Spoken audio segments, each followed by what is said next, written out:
সর্বশক্তিমান আল্লাহর নামে সশ্রদ্ধ চিত্তে শপথ করিতেছি যে আমি গণপ্রজাতন্ত্রী বাংলাদেশ ও বাংলাদেশের সংবিধান এবং রাষ্ট্রপতির প্রতি অকৃত্রিম বিশ্বস্ততা ও আনুগত্য পোষণ করিব। আমি আমার অপরিহার্য কর্তব্য মনে করিয়া আমার উপর ন্যস্ত বাংলাদেশ সেনাবাহিনীর কর্তব্য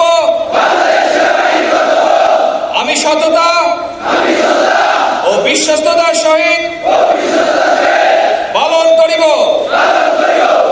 এবং আমার প্রতি জল, স্থল ও আকাশ পথে